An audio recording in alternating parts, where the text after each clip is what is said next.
For this group, this is mostly going to be internal development session for people who are directly working on crop processing. You are quite welcome to stay here and ask questions of us if you'd like, but we are not planning presentations to introduce the topic. That was earlier in the week, Eric's session. So if you are interested in the internal workings of prompt processing, you're welcome to stay, give us feedback if you like.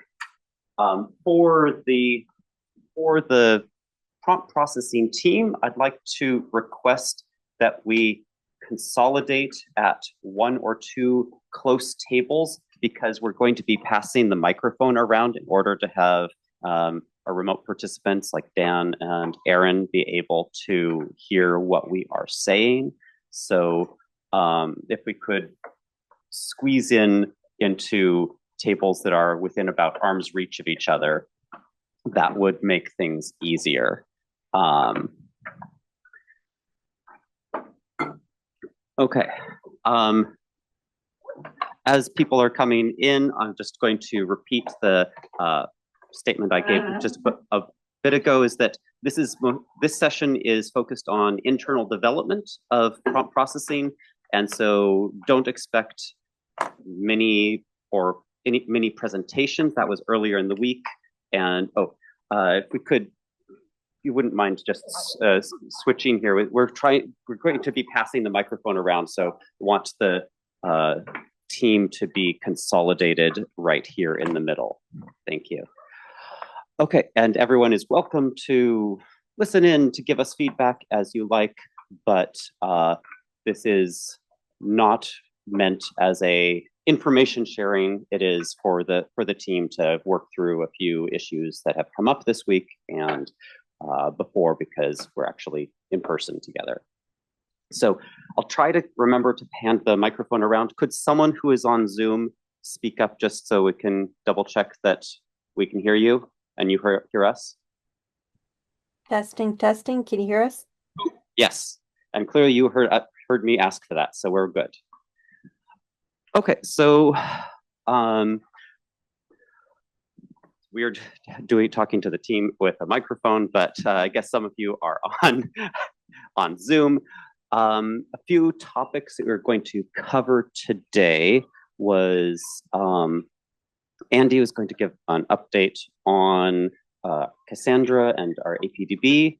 That will lead into one of the topics I wanted to discuss, which was a better integration of our metrics from Cassandra and the rest of the system.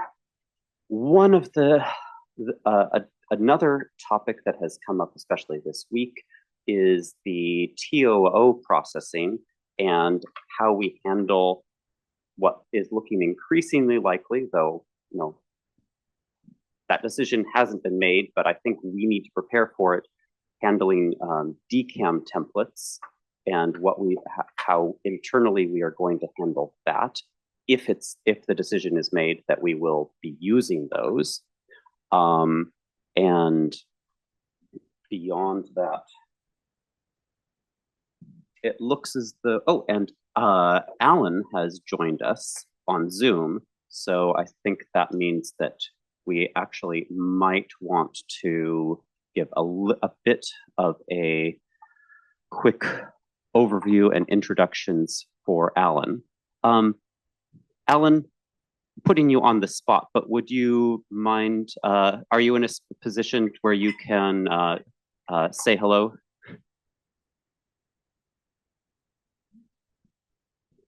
Quite possibly not. I just passed that on, but Alan will be joining the prompt processing team soon.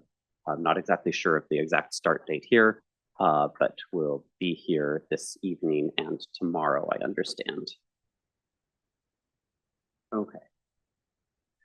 So for starters, Andy, since you actually have something prepared on Cassandra, maybe you would be willing to get us started with how our database has been handling things. Well, probably are do you have a slide pulled up here? Yep. All right, then we can.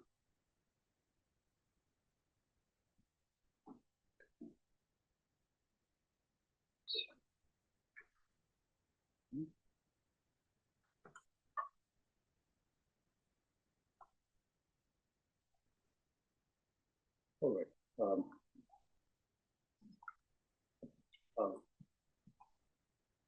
APDB is a database which has a reproduction pipeline and from production nitrogen processing, from production nitrogen processing. Can you hold the microphone closer to From production nitrogen processing is the main client of this database, and from production basically approximately 200 processes running simultaneously, trying to read and write significant amounts of data to the database.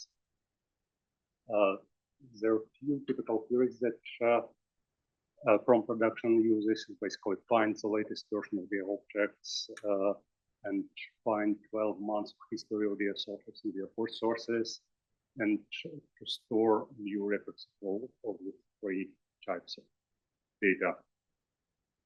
There is a package that's APDB which defines an interface, and it provides two implementations of this interface. One is for SQL databases, which is mostly or only for testing, and for production use when we need a lot more capacity, we use Cassandra as a database implementation. Why we chose Cassandra? Again, SQL does not scale very well for the types of queries and types of data we want to serve.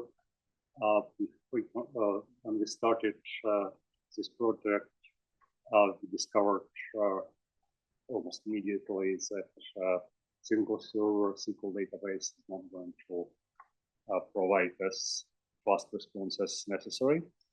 So we decided to use Cassandra, and we spent many months testing and trying to understand the bottlenecks and everything. So Cassandra looks promising, and so far it works reasonably well. Right now we have 9 nodes cluster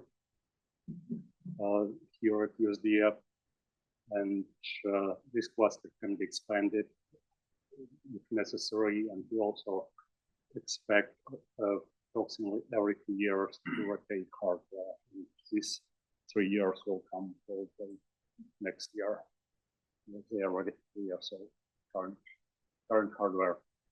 The data model of Cassandra, it supports explicit what's called partitioning and clustering. Basically, you can use data model to control how data is stored on disk. And this is what makes it fast for some queries, but certainly does not work very well for all kinds of queries. But if you know what kind of queries you want to serve, you can lay out your data so that it will be most efficient. And Cassandra is also designed to return the data as fast as possible with as little processing on the server side as it could do. And it also means that it does not support running very long queries. It's going to go time out if you try to run something that does not finish in limited time. Cassandra is also NoSQL database. It's using some useful SQL features like has moving indices, not joins, and many useful things. But we have to work with that. We have to work around these missing features. So the data model that we use for APDB and based on Cassandra partitioning and clustering, all 3 types of data tables are partitioned spatially using U3C pixelization. From spherical geometry packages, we have also their source and their port source tables are partitioned temporarily with 30 days per partition. So this is kind of control of 12-month history. We want not too many partitions per query, but also not huge. Additional optimizations that we have is that instead of the old versions, the objects, we store only the latest object, the object in a special table. It's called the object list. And because other production only needs the latest version, and Okay.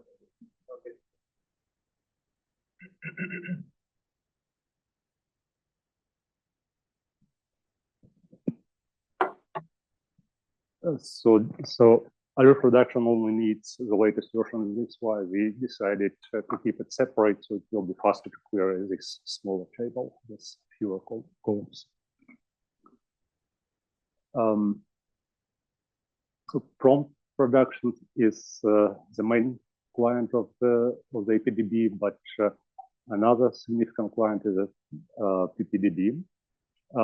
Basically, that everything that is written to APDB by prompt production will need to be replicated to PPDB. I think initially we thought that APDB could serve as PPDB as well, but again, we cannot run arbitrary queries on APDB because it will be very, very slow. So we need the same data in PPDB, but they will be organized differently in different backend BigQuery or maybe something else.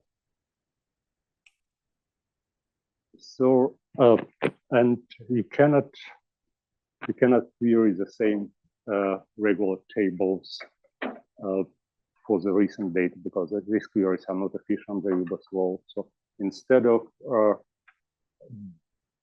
querying those tables, we added a new set of tables to handle data for replication. They are partitioned by time window, and they are better optimized for that set of queries. So what happens in reality is that we write two sets of two copies of the same data, but partitioned differently for different kinds of queries. And replication data can be removed after some time once it's in PPDB, so that we can limit the size of the data on the disk.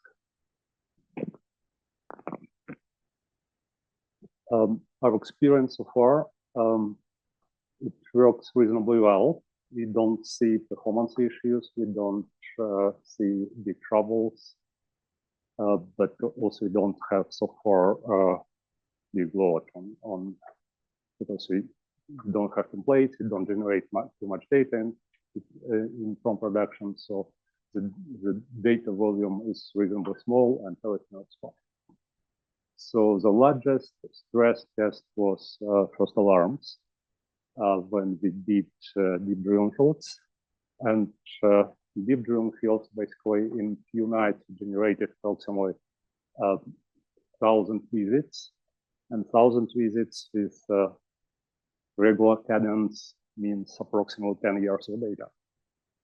And instead of like, in that sense, instead of querying just 12 months of data for forced sources and sources, Cassandra had to serve in 3 nights 10 years of data.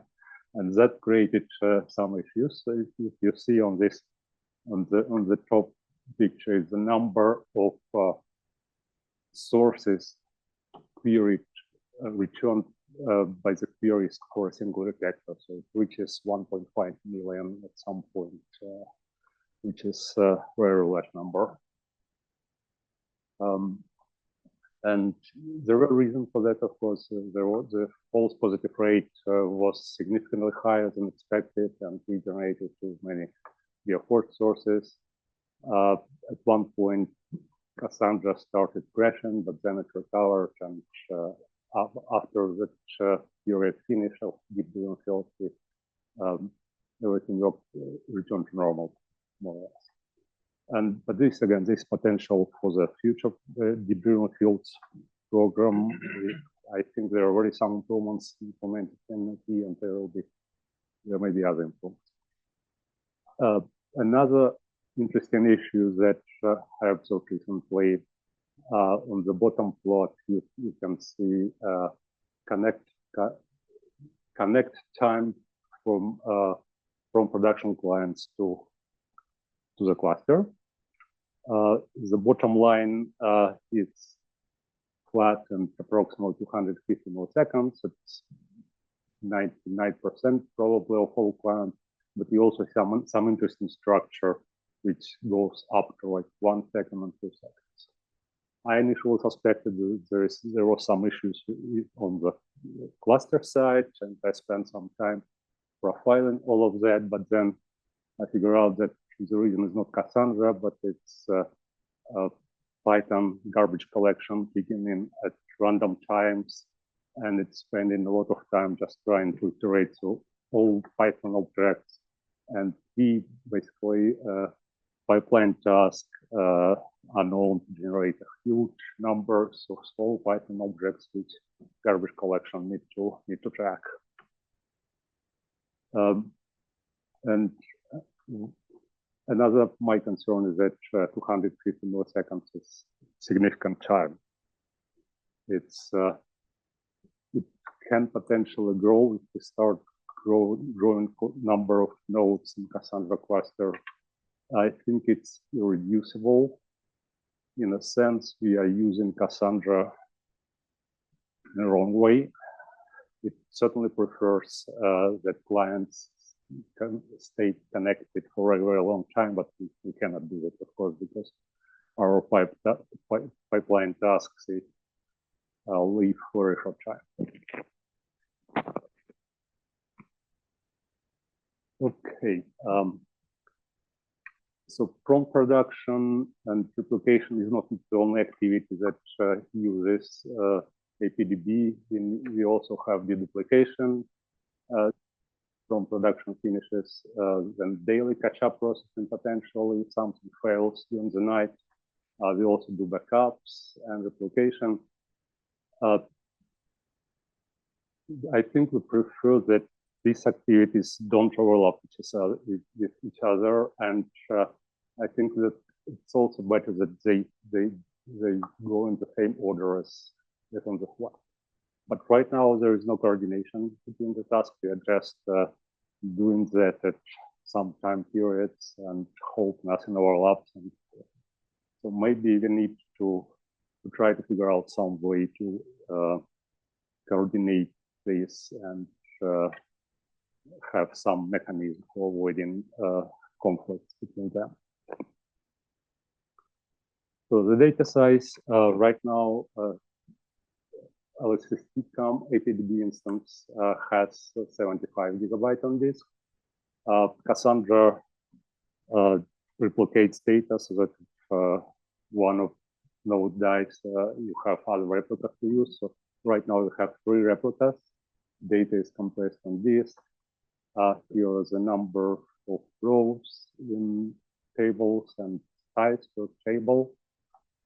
I think therefore my expectation for the source counts was that it will be lower, but it's what we have now. The size is expected to grow to many terabytes. We don't know how many, but tens, hundreds maybe. Depends a lot on the things we don't know about now. And based on the first year experience, we can start increasing the size of the cluster if necessary. But again, we need some experience with operations.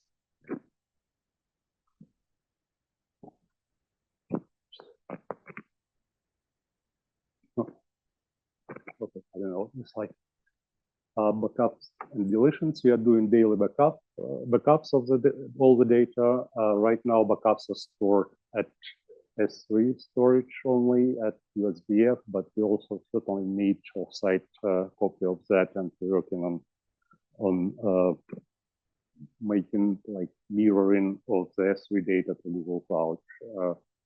All backups are searched. We only keep a small number of backups, well, not small, but here's the numbers like 10 daily backups, 8 weekly backups, 12 monthly backups, and I would think we want to keep all yearly backups, just in case. Latest backup size is 233 gigabyte, and all backups now make less than terabyte. So we only need from production, we only need 12 months of data in the source and the port source, and plan is to at some point start removing older data to keep disk size in check. But also before we do any deletion, we'll dump deleted tables to CSV file to send them to a backup. Okay, this is all I have. Any questions?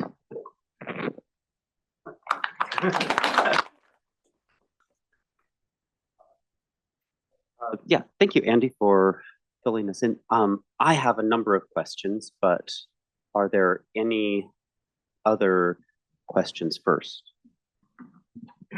No, I'm really interested in that about the garbage collection and the delays, especially, you know. You can read the story at the link. Yeah, is this hitting us in rapid analysis at the summit as well?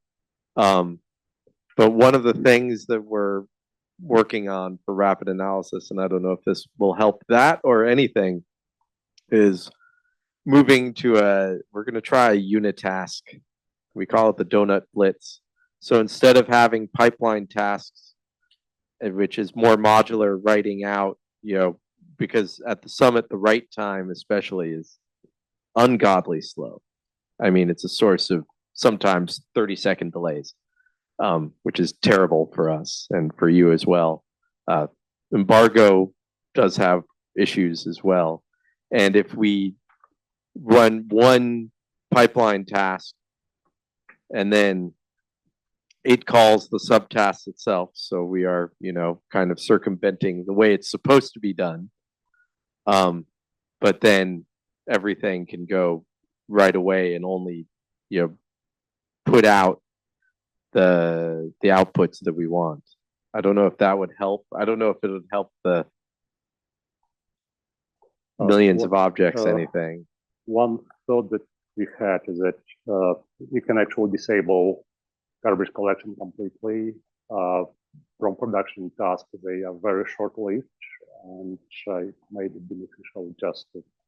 That'll help that, but there's still good, I don't know if you've done an accounting for how much time in the whole sequence is due to writes and the intermediates, handing off from pipe task to pipe task.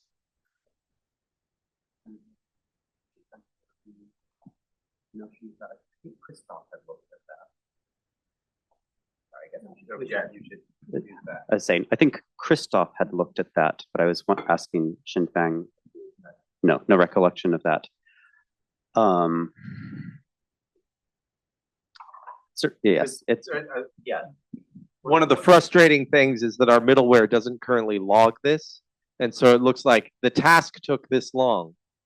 And what I have discovered is that the variability, particularly in the summit, of ISR, which takes 5 to 15 seconds, all of that variability is the write time. It is not the dot run. It's the dot run quantum, and it's kind of hidden. I don't know if it shows up in any of our metrics. It's frustrating. If anyone knows that it does, I want to look at that for our summit stuff if we ever get the summit back.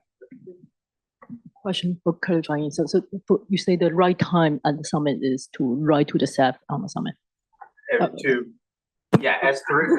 Right to the object store, yeah. So persisting the post ISR image, and that's cached in between, so it goes the next task doesn't need to read anything. It's in memory, but that write, if it happens to go when something else is writing, because we're writing 200 things to the cluster, it can take 5-10 seconds, and we're trying to get our corrections out, and you're trying to get alerts out. So I think that there and this is what I call the dark matter in the timing profile, which because it's not logged ever. This is how long the task takes. Why does ISR vary? I'm like, it's write time, but we don't know. I know. Thank you. No, I'm just gonna point out that at least for us, that intermediate storage is ephemeral storage inside the Kubernetes pod. We don't write back to the SAP storage until it's done. Okay. Yeah, So you've already solved that problem. at least we are not bothered by that. Okay. for writing out, we are not as spotted by the staff performance, but we also got impacted by the staff performance in other places. It also give us some slowdown, but just in different way. Okay, that's good to know. That so it's all ephemeral inside the pod as it's going from task to task.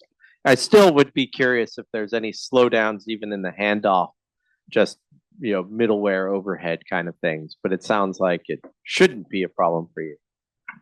That's right. And that was something that was an issue at one point, but getting to passing everything in memory made it more consistent.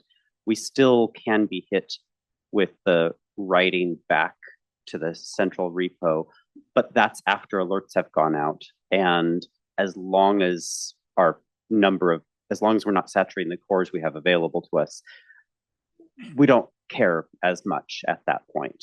So if it's a few seconds then or even 30, it doesn't matter as much as long as the pod doesn't shut down in the middle of it, which can happen if everything got delayed. So maybe what the solution is on the summit is we need to use that same sort of ephemeral storage. We'll talk to Merlin. Yeah, put it in ephemeral storage in Kubernetes and we do take some hit at the preload time, like loading everything to ephemeral storage. And when the performance bad, it could be long, like more than a minute long. Right, but we do that when we get the next visit event, which is maybe 2 minutes in advance. And so even with the delays, it is typically preloaded by the time the image actually arrives. So we can hit the ground running. Any other topics first before? Oh, I saw this one first, but come back over there. Sorry, where was this down here? It was right. No, we're pointing to. Oh, you were pointing over there.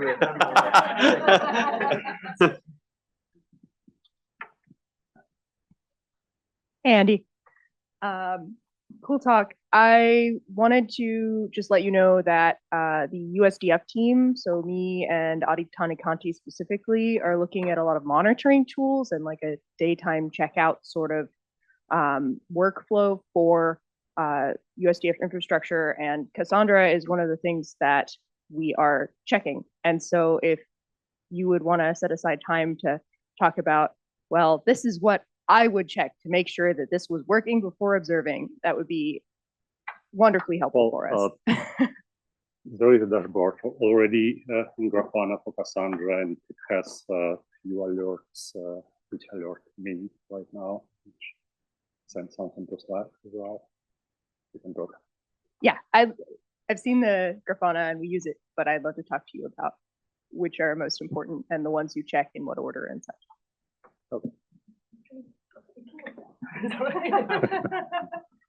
Speaking of that, can you say like what more exactly USDF is planning to use to monitor? Because we now already have a lot of Grafana dashboards, but it sounds like you are not using the Grafana dashboards directly. So what are you going to use?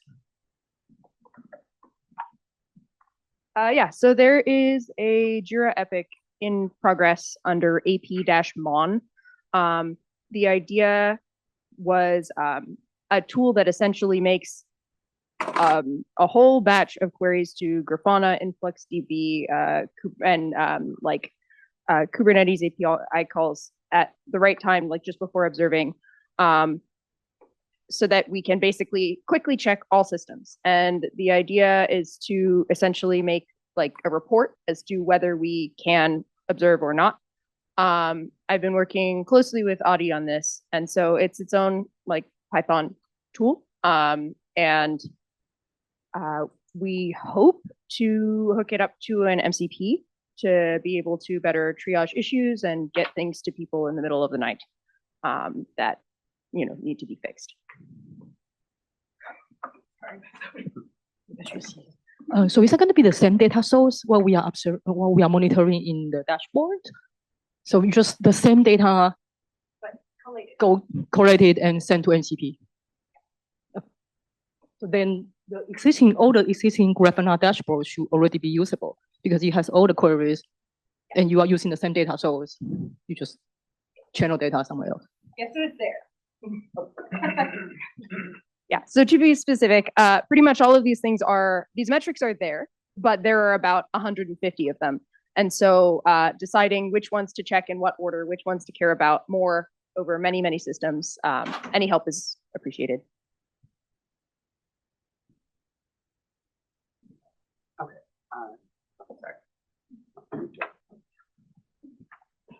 Okay, I think some of I'll go to my question that more closely ties into that, which is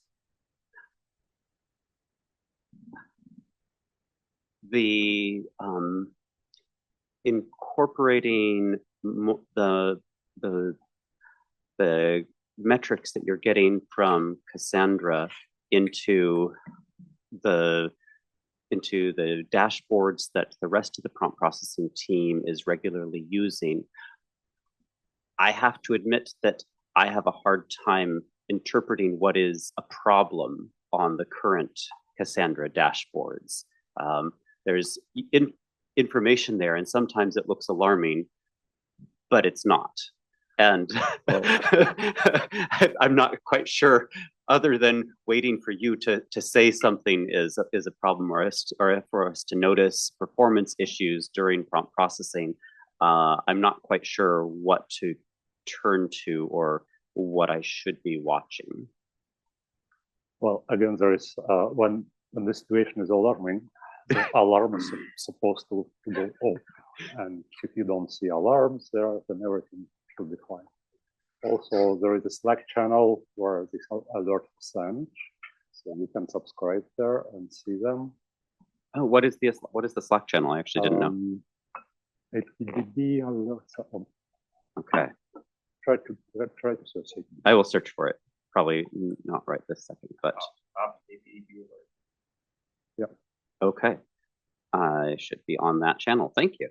That is probably a lot of what I do. But the only recent alerts there are from me doing various tests and development database. So you also need to know which alerts belong to where. Right. I should probably limit these alerts to production only. Okay. So, any other questions? Okay. Nobody wants. Can you go back to all these activities that access APDB? Yeah. No, yes, please. So, I think are we implying we should not overlap them? So that's why, yeah. So I guess you do not want them to overlap. Yeah. Well, you do not want them to overlap. Well, certainly the duplication should run after nightly things finish. And then I think daily catch-up does not sort of deduplicates itself, so it can be run after that, right? Correct. It is the daytime processing is designed to avoid any of the duplication issues, assuming we have done everything correctly there. I think that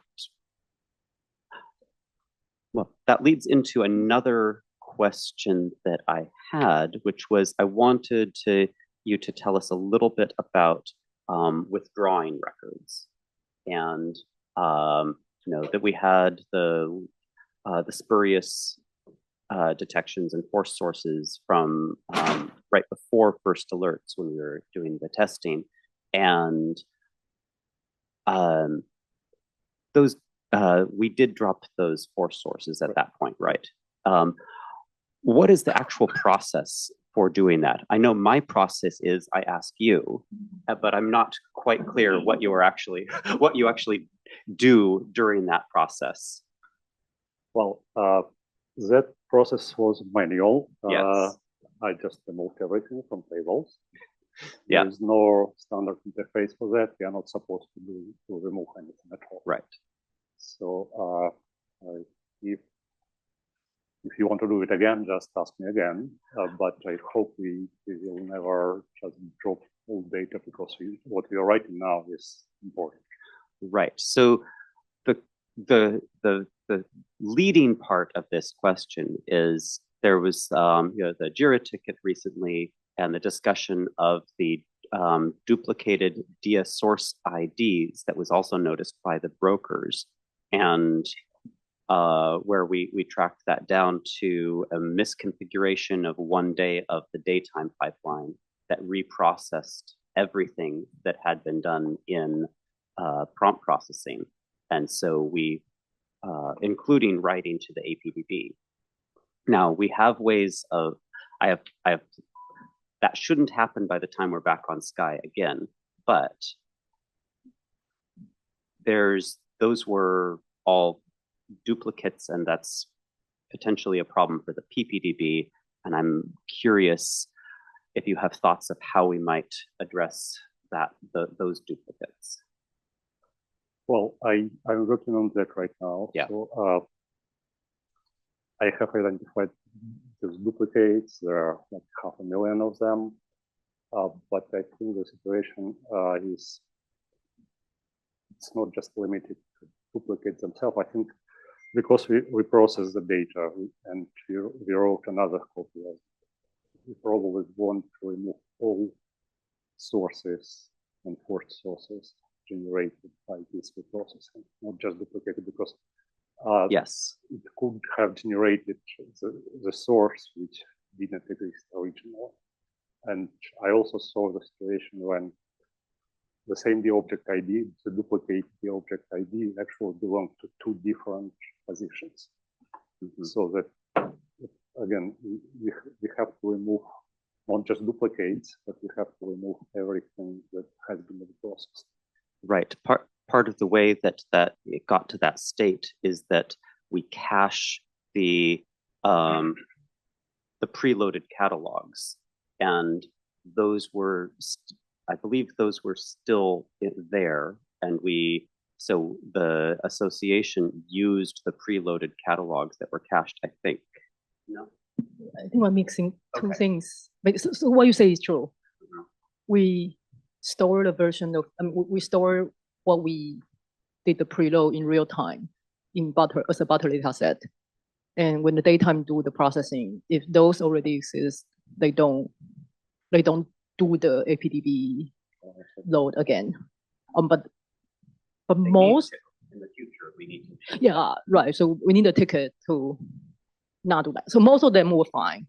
There's only the small fraction, at least in the case of if saddle failed, then the concrete case is if saddle failed, then those would not be, those preloaded thing would still be, from the last night would still be used instead of loading the new one. But the majority of the cases are from like other reasons of failures, then you would do the preload again. So it's like, there's an edge case that we still need to take care of, but it's possible. It has happened. But I think that's not I don't think that's the only reason that caused that. Probably not, yeah. Yeah, I think so. Mm-hmm. I know. Is it possible to identify and remove that 500,000 set that was in there, and what are the consequences of that? I'm still not sure if Okay. we can remove cleanly everything, because it also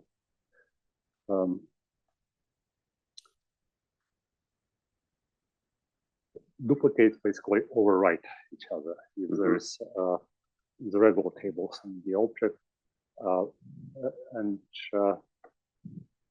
if you overwrite with something different using the same via source ID, but which has different information, you need to recover the old one. The old one can be recovered from these replica tables which you sent to the view.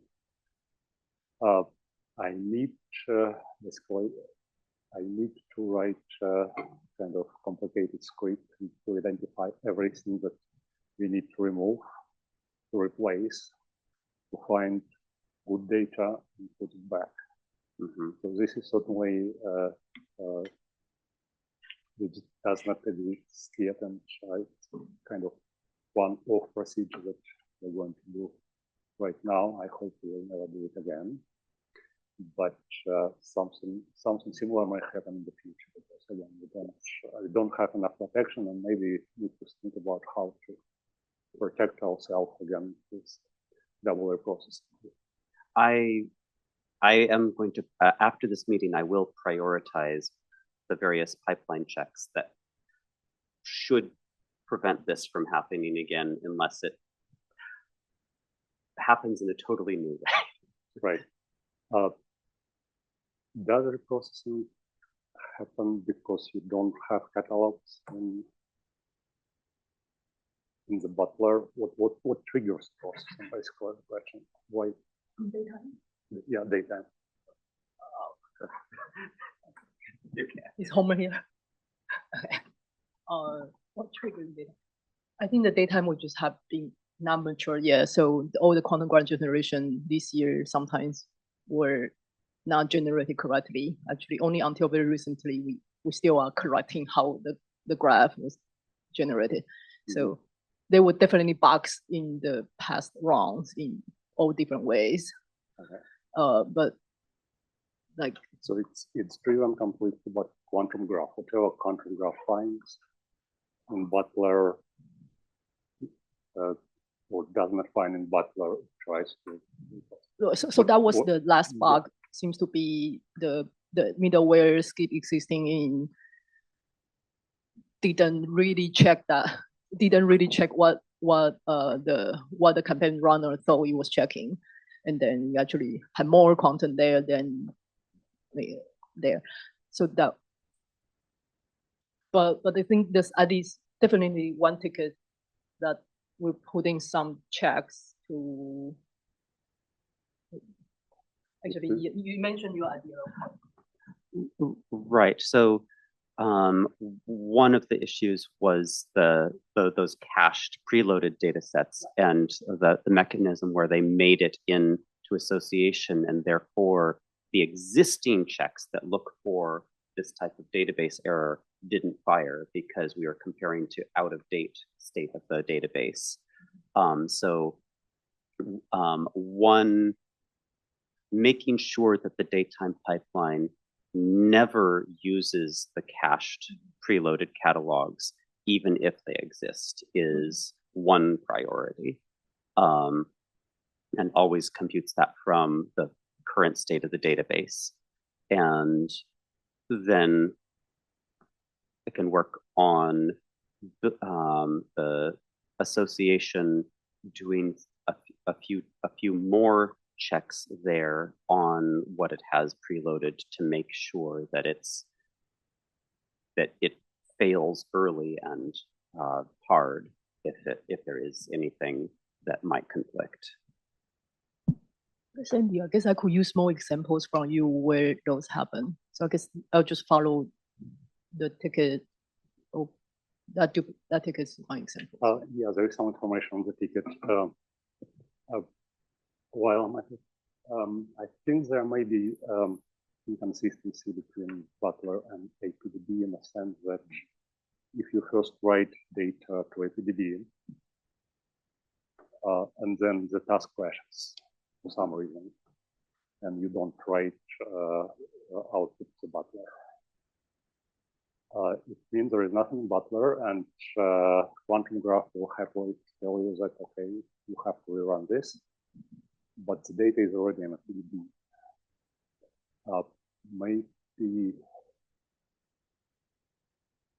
Maybe you need to remove data from LPDB when we do this reprocessing. I'd rather not have anything that automated removing data from the APDB. Well, at least we can do a check that if the data for this particular visiting detector is on APDB, task. Yeah, So we have some checks in using the partial outputs so that if there's a normal type of failure, we should record that the task ran and that should get skipped. The type of error that I think you're worried about is if prompt processing just shuts the pod down before we replicate Well, back to the the central one- repo. Yeah, the And one then error that I saw. That one, yeah. that is, I think that is a remaining issue there.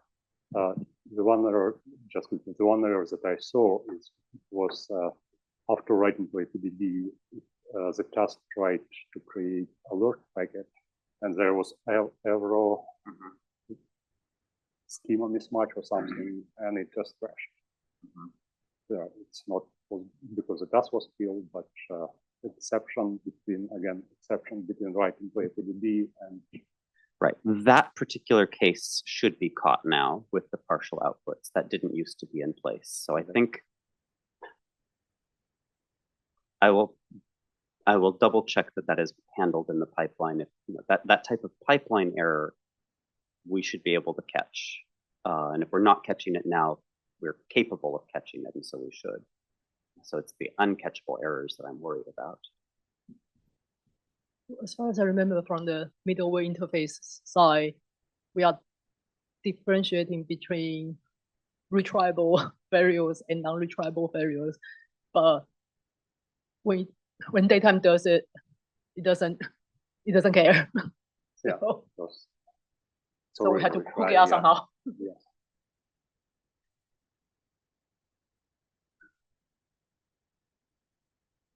Back to these activities. So definitely the daily backup at 7 a.m.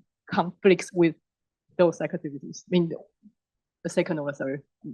We don't have the duplication automatic right now. The question we could talk about later, but Yeah, I think the latest duplication was in May somewhere. We don't run it now. I really need you. APDB dedupe. I think we need to hook it up automatically before PDB release. What do we need to do?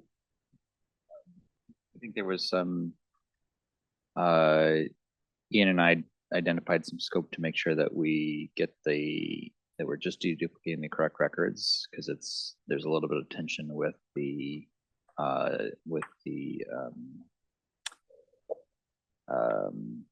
blending, right? Because deblending wants to split things apart, and deduplication doesn't have, without going back to the pixels, we can't really, it'll tend to put things back together. But I think we talk through and understand that we only need deduplication for a narrow case of basically sequentially processed exposures that are Sorry, can you speak a little bit louder for the room? Can't hear you. Sure. Thank It's sure. We only need deduplication in the case of new DIA objects that are created in sequentially processed exposures. Basically, everything else,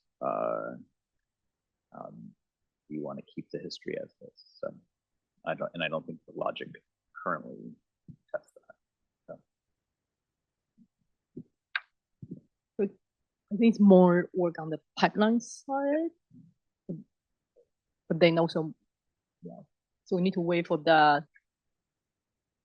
Then the campaign management side, we also need to start that. And then the coordination between the two, we need to put that in between after the night ends and before the daily starts. But that doesn't conflict with all the rule we sent. So those two doesn't matter. I mean, they could go on the same time.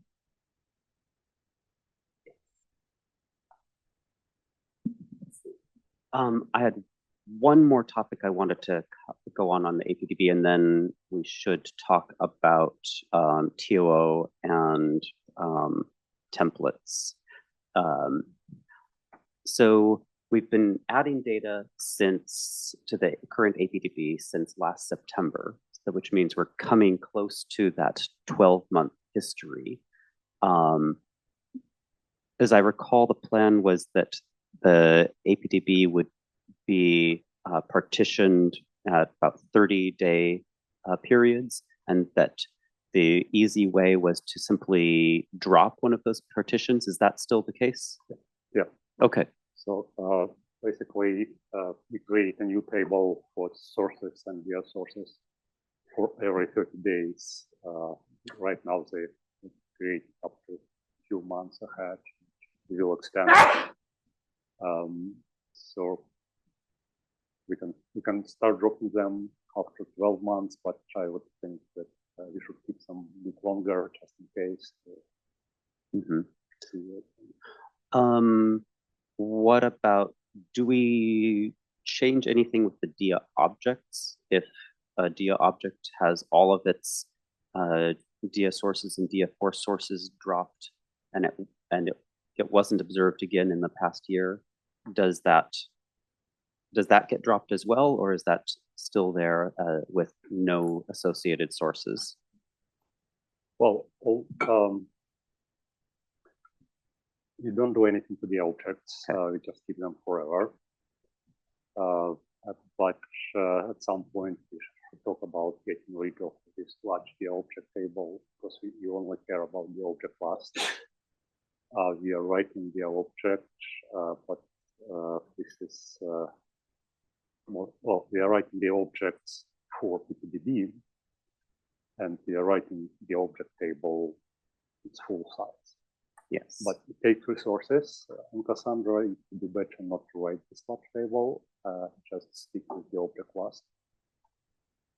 And if you need to query the history of the object, you should use PPDB for that when it's available. Yes, and I think that other than the PPDB replication of the large DIA object table, I don't believe there is any use of it, because we are only using the DIA object class table for reads. So yes. Right. One comment I have is I suppose those ghost DIA objects, I'll call them, that don't have any history are not that large of a problem, because we don't do the forced sources on anything that doesn't have a history of DIA sources. So we would load them and generally ignore them. I think it is something for us to still come back to of what we do with these DIA objects at some point, but it's not, I don't think it's making an immediate problem. You can query the history of DIA sources, but yes. You will get nothing. Right. Which is the right thing to do, because there is nothing in the past 12 months.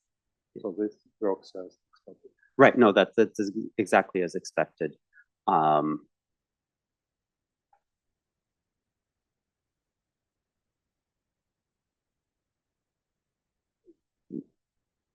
But we should keep thinking about, we should come back to that at some point, because otherwise that will continue growing, and whether it is the right thing to maintain those DIA objects, which were probably spurious, or an unassociated asteroid or something where I agree. It's no longer the number will grow linearly because of the false positives. Yes. All kinds of them.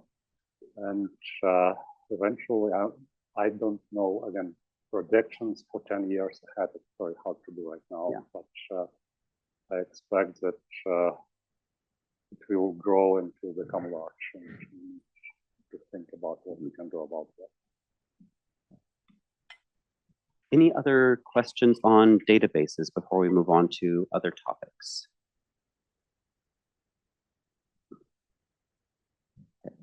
Well, thank you, Andy. I think I'd asked you to talk for like 15 minutes or so, and we kept you here for 45, but that's sort of the nature of this session, just to work on the different technical details. Thank you very much. So shifting topics to DCAM templates, and just as a reminder, I don't think that is settled that we actually will adopt them, But as the prompt processing team needs to begin doing work to prepare for them, assuming they would be adopted, so that we can immediately start using that if that's the decision we make. Oh, Eric. Yeah, I think what we want to discuss is what the prompt processing changes we would need are. So we're going to be in an environment where we have mixed. We're going to keep obviously the Rubin templates wherever we have them and can build them, and maybe add more over time. That'll be at the track level effectively. So, prompt processing would need to identify which templates it needed based on the pointing, and then also potentially configure the pipelines differently depending on, if we're using different thresholds or something. So, I don't know what you feel like the state of affairs is there. My assumption is right now we're using the same APDB. We're just, maybe we're passing through some metadata into the alerts, but we're not separating the data products at any level beyond, once it's produced. Or could you clarify? So we have one set of templates for FBS survey and the DayCam set for TOO, or is it a combined set?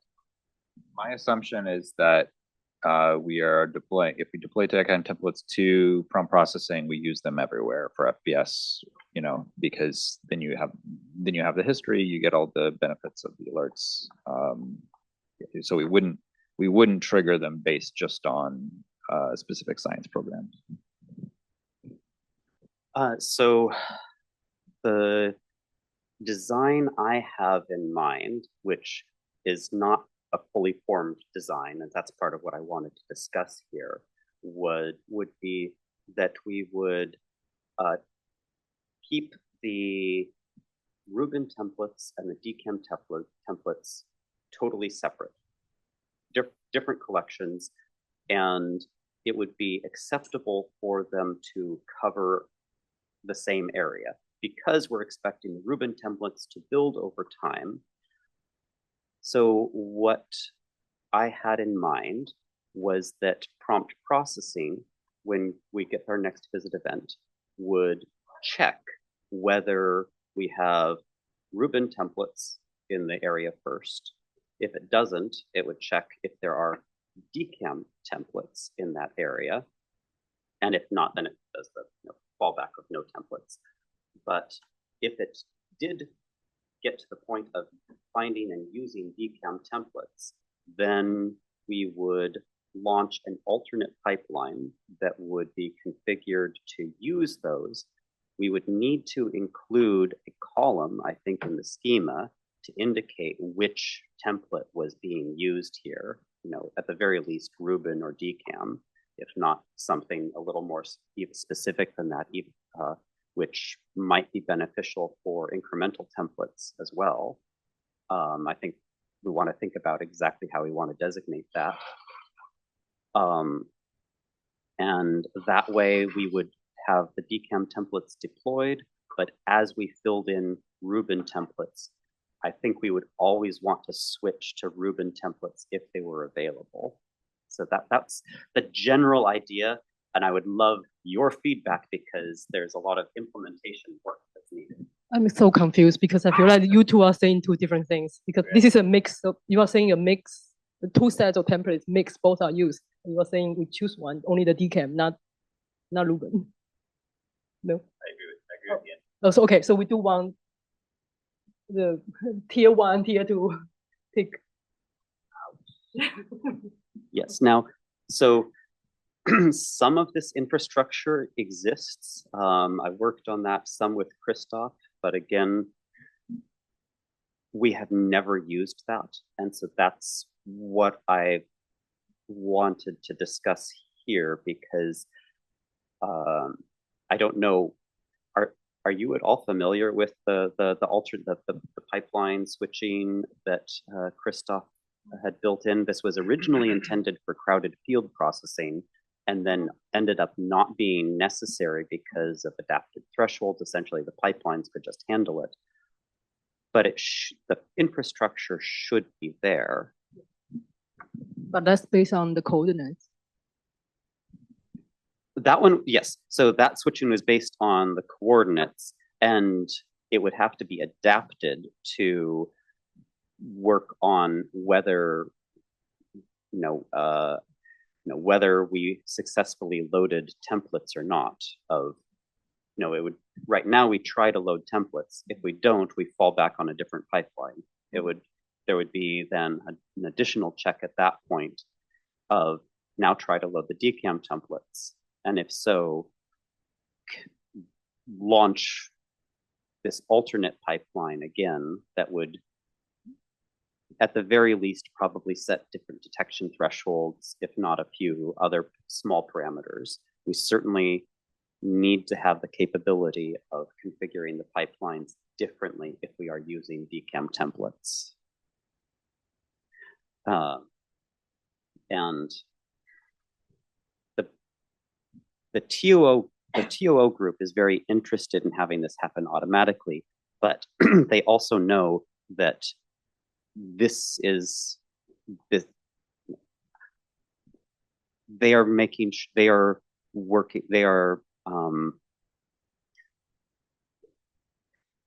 they would love to have this, but they are building up their workflow in a separate way that does not depend on prompt processing having DCAM templates.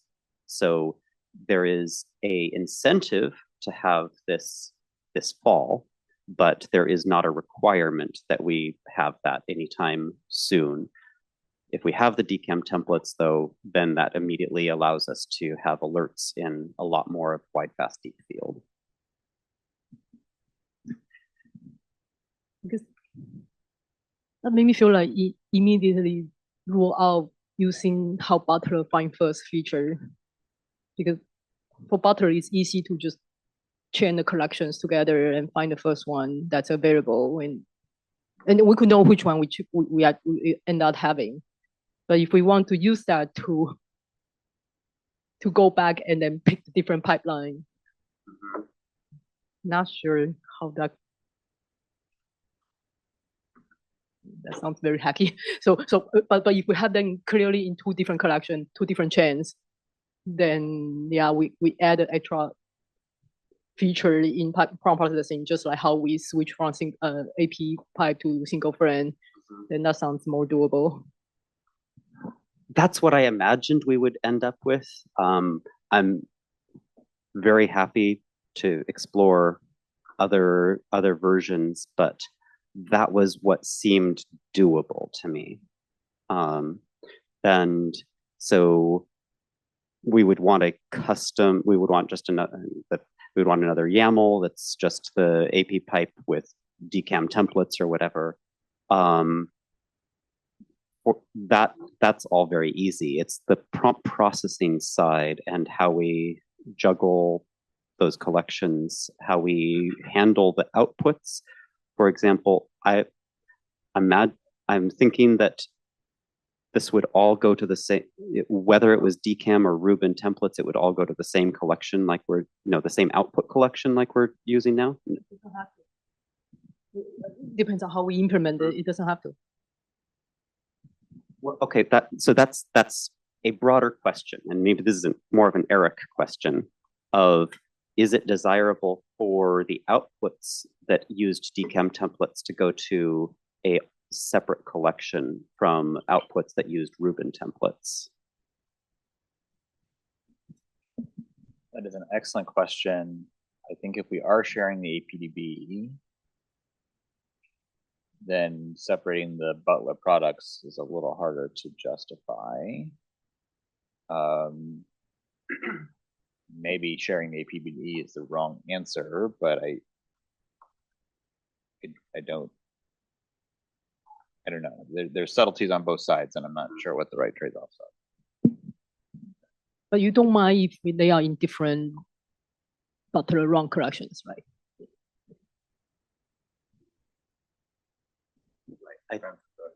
Oh, yes. sorry, maybe this is not just the topic you're talking about. If you do LSST DECAM subtractions, I remember at some point I tried something like that, not exactly that, but what you think is 5 sigma is not 5 sigma. So I think it's very important to validate or do something more empirical on what is the distribution of the errors, because we know that there are some errors that are unaccounted because they have different filters, and I don't know what it is, but yeah, maybe it will require some. Yes, a very good point. I have seen exactly that. That is part of, a group is actually going to be talking about that side over lunch right after this meeting, with Sean right behind you. And so that is part of the reason why why as things stand, we need different detection thresholds using DCAM, because the 5 sigma is not 5 sigma. There's correlated noise that otherwise shows up as a huge number of spurious detections. And so that is a problem that needs to be worked on and solved. But for this group, for prompt processing, I merely want to work out that infrastructure and how we do the settings. And then in 30 minutes, we can talk about the scientific part of it. But very, very relevant, good question. Oh, Gautam? Ian, when you say there's correlated noise in the DECAM templates, are you using single visit DECAM images, or are you using deep DECAM coads? And are you making those coads yourself or using something from NOAR Lab straight? Good question. That statement was based on processing a selection of DCAM images in the Cosmos field that were at USDF with the Rubin pipeline and using that directly as the template. They were moderately deep. Offhand, I will say on the order of 10 or 20 visits deep, so of medium depth. They were co-eds, got them.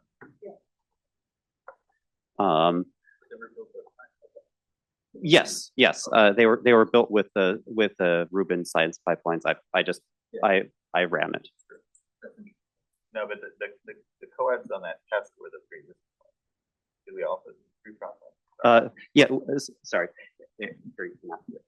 So we've done tests in at least a few regimes. Some of them are using, Gautam was asking the source of the DECAM data. So they were coads that were coming from, I mean, Sean can tell us exactly, but Des and Delp and so on. They're just SWARP coads. We have done some tests of rebuilding DECAM coads with pipelines, which has some advantages because it's a little, like it knows our mask planes and so on.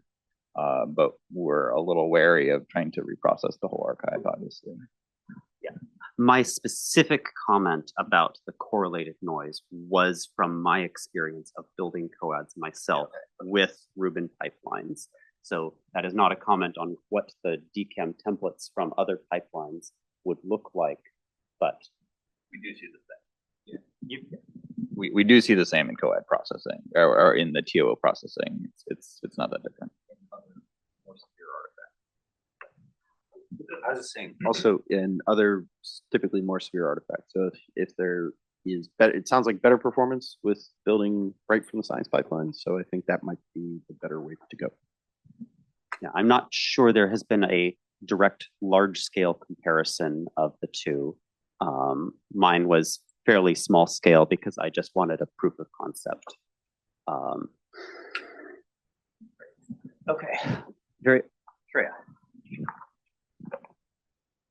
Yes, so I think it as I was mentioning to Ian earlier in our conversation, we had a 30 square degree patch that for which we had DCAM minus Rubin subtractions using the pipeline as well as Rubin minus Rubin subtractions. Of course, those templates are not ideal because they're just comprised of a single visit image, but it might be worth looking into that data set more closely as it already exists. So we are veering onto the scientific side here, which I'm going to steer us away from, because I just want to handle those technical cases. But I think we've mostly converged there. Yes, I just want. Yes. So I think, especially now that since Eric has had to leave, I think that might be a good point to just transition into the discussion we were going to start over lunch anyway, and wrap this up. And begin and discuss more of the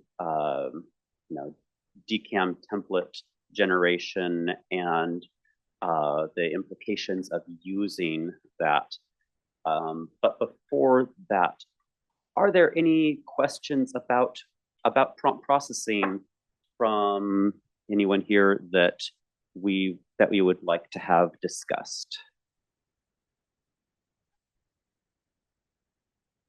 Excellent. Okay. So thank you, Andy Chinfang, for conversation on prompt processing, and thank you for the very in-depth talk about Cassandra and APDB.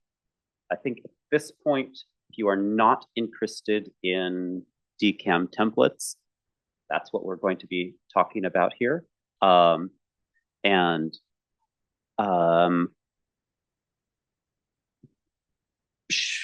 think I'm just going to leave the Zoom going. If people on Zoom are very interested, we can continue trying to pass the mic around. But given that this is more of the lunch conversation, I was hoping to maybe ditch the microphone and make it a bit easier for us to talk here. I see some hands here. I'm still going to run the microphone around for a little bit. So, I mean, what I got from Eric's talk on Monday was that the DCAM templates were particularly problematic in two ways. One, it was just work on the team to have to build and validate the templates in the first place. And two, even after you'd done that, you had this 10 to 30 times higher false positive rate. And at least part of this, I think, is a solvable problem with the science collaboration. So you have this process where you can declare a technical need. You want these templates specifically for LVK target of opportunity follow-up. We know when IR1 is starting and what part of the sky is going to be available. If you wanted to ship a version of the DM stack that you say is blessed and you want run at, say, NERSC, and some external group to just process the appropriate part of the DCAM sky from Delve or DES, whichever, and pre-build a bunch of templates, that could happen without stressing the team. I mean, it'd still be some consulting, hopefully, right? But the compute wouldn't have to be at USDF. The team wouldn't have to be directly involved. Sean and Shreya might get a little bit more sleep.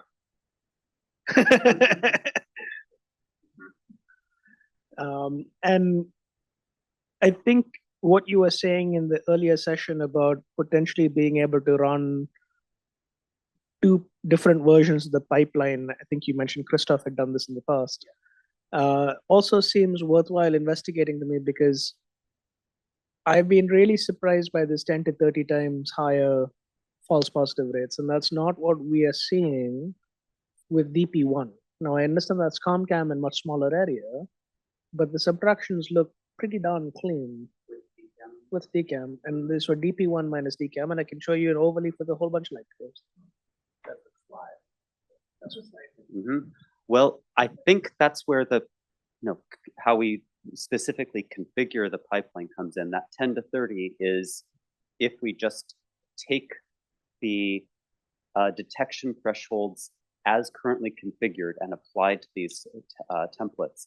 And I just don't think the detection threshold is configured right in that set. So I think a lot of those defects can come from that. The other class of defects that I was seeing was essentially proper motion, because the templates that I was looking at were from several years ago. with, and if there's more recent data, then that will be less of an effect. As I was comparing with Rubin data that had been just taken, and so it was a cleaner subtraction on that account. All right, I'm going to ditch the microphone. Thank you everyone who is joining us on Zoom. You may be able to hear us a little bit, but I think we are veering away enough from the prompt processing topic that the session is over, and enjoy your lunch.